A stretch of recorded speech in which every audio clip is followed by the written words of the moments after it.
Dream on. Spencer is a very special engine from the mainland. He belongs to the Duke and Duchess of Boxford. He's very fast, very shiny and very strong. He also likes to show off.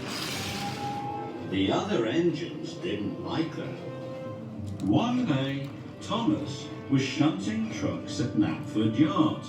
The Fat Controller arrived. "The Duke and Duchess of Boxford are coming to show door with Spencer," he boomed. "Spencer will be very tired after his long journey, so you, Thomas, must help him."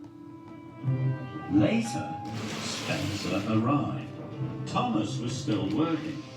"Take my carriages and shunt them away," Spencer huffed grandly. "I will when I've shunted these trucks," tooted Thomas. But Spencer didn't like waiting. "I'm faster, shinier and stronger than you, Thomas. You are just a little tank engine." This made Thomas cross. But he remembered the Fat Controller had told him to help. So Thomas shunted Spencer's carriages safely into the sheds. When Thomas arrived back at Tidmouth's sheds, he was very tired. Spencer was already there. "Anyone can shunt trucks," wheezed Spencer, "but you have to be very special to pull the Duke and the Duchess of Boxford."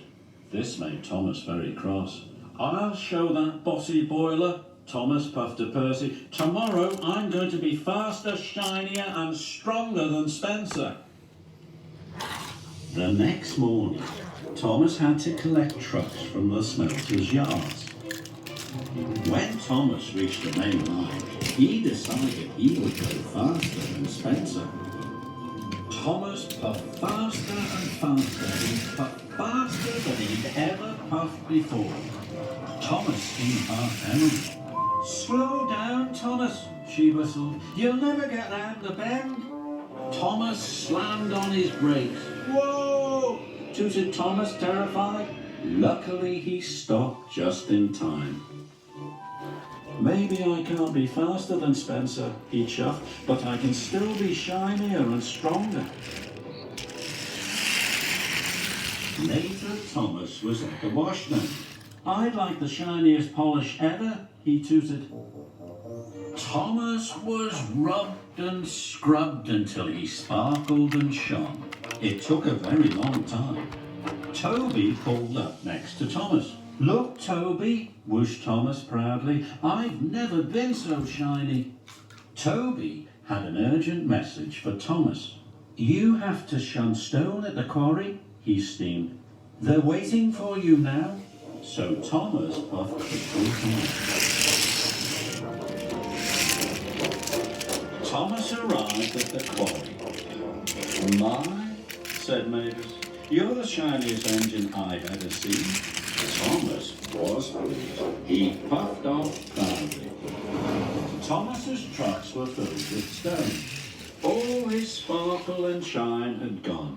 Thomas was very unhappy. He steamed off with his trucks. Thomas came to Gordon's Hill.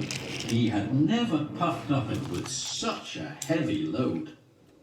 "I may not be faster or shinier than Spencer," tooted Thomas, "but I can still be stronger." The hill got steeper and steeper, and the stone felt heavier and heavier. Thomas's wheels started to spin. "Oh no!" cried Thomas. Stones tipped out of the trucks. He slid all the way to the bottom. Thomas wasn't strong enough after all. Thomas felt very, very silly.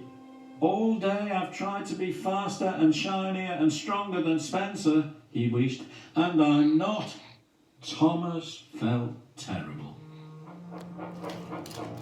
Next morning, Thomas knew what he was going to do. "I don't want to be faster, shinier and stronger than Spencer anymore," he chuffed. "I'm very happy to shunt trucks." Then the Fat controller arrived. There is an emergency, he boomed. The Duke of Boxford has to return to the mainland on very important business. Where are his special carriages? His carriages are right at the back of the yard, sir, puffed Thomas. But don't worry, I can shunt them to the front very quickly. Well done, Thomas, said the Fat Controller. Then take them straight to Spencer. When Thomas arrived at the sheds, Spencer's boiler was still cold.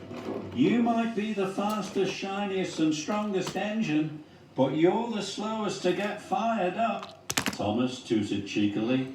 Now it was Spencer's turn to feel very silly. Then the Duke arrived. Why are you not ready, Spencer? I will miss my airplane, he said sternly. Thomas, you must take me to the airport. Yes, sir, tooted Thomas. The Duke's special crest was placed on Thomas's boiler, and Thomas steamed grandly away. Thomas felt very proud as he raced to the airport. Thomas arrived just in time. Jeremy was waiting for them. The Duke was very pleased. There's nothing better than an engine you can rely on, he said. You have saved the day, Thomas. Thomas watched the Duke's plane fly away.